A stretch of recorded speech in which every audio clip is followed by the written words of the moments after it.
Zaman kejayaan Islam. Zaman kejayaan Islam atau Islamic Golden Age adalah suatu masa di mana peradaban Islam menghasilkan banyak ilmuwan dan para filsuf hebat yang berkontribusi besar terhadap perkembangan teknologi dan kebudayaan. Pada era ini, khususnya di bawah pemerintahan Harun ar-Rasyid dan Al-Ma'mun, dunia Islam mengalami kemajuan dalam berbagai bidang seperti ilmu pengetahuan, sains, dan budaya dengan kecepatan yang sangat pesat. Di sekitar abad ke-8, bangunan sejarah bernama Bait al-Hikmah atau House of Wisdom selesai dibangun. Bangunan ini menjadi pusat studi, perpustakaan, sekaligus universitas terbesar yang sangat berpengaruh bagi perkembangan ilmu pengetahuan di dunia di zaman tersebut.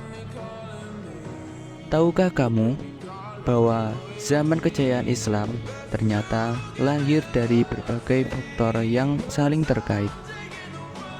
Pertama, pada zaman tersebut seluruh umat Islam bersatu dalam satu kekhalifahan tunggal, sehingga memiliki pengaruh yang sangat kuat. Kekhalifahan Islam memiliki pengaruh yang sangat besar dalam bidang ekonomi dan perdagangan, di mana para pedagang sampai ke seluruh penjuru dunia. Saat para pedagang itu kembali ke Timur Tengah, mereka turut membawa serta penemuan-penemuan dan ilmu pengetahuan baru dari tempat-tempat yang mereka kunjungi. Kedua, mereka dipimpin oleh khalifah-khalifah yang menjunjung tinggi perkembangan sains, logika, dan rasionalitas.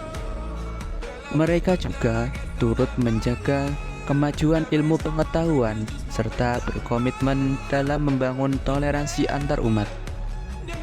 Khalifah pertama dinasti Umayyah yaitu Muawiyah ibnu Abu Sofyan, misalnya ketika memperluas wilayah sampai ke daerah Transjordania dan Syria, menemukan naskah kuno dalam bahasa asing di kota Damaskus yang merupakan warisan dari perkembangan ilmu pengetahuan Yunani dan Romawi.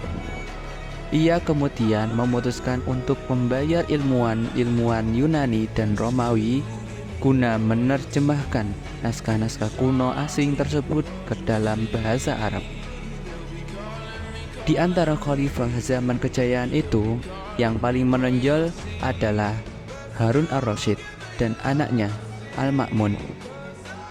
Mereka mempunyai cita-cita mulia untuk membangun peradaban Islam yang menjunjung tinggi perkembangan sains, logika, rasionalitas, serta meneruskan perkembangan ilmu yang telah diraih bangsa India, Persia, dan Bizantium. Tanpa peran keduanya, zaman kejayaan Islam mungkin tidak segemilang itu.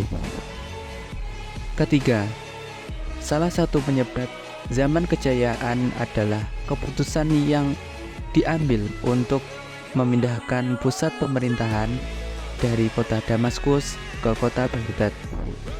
Saat masih di kota Damaskus, ilmu pengetahuan Islam mendapat banyak pengaruh dari pengetahuan Yunani dan Romawi.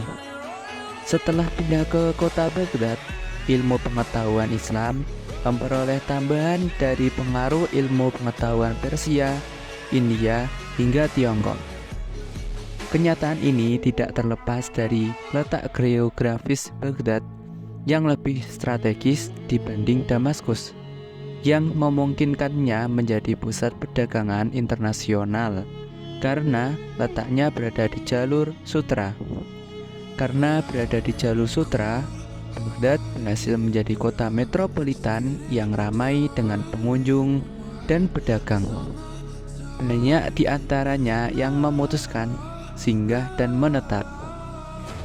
Aktivitas ekonomi dan perdagangan seperti perdagangan komoditas madu, perhiasan, sutra, kaca, kertas, gading gajah, dan lain-lain menjadikan kota Baghdad salah satu kota terkaya di dunia pada masa tersebut.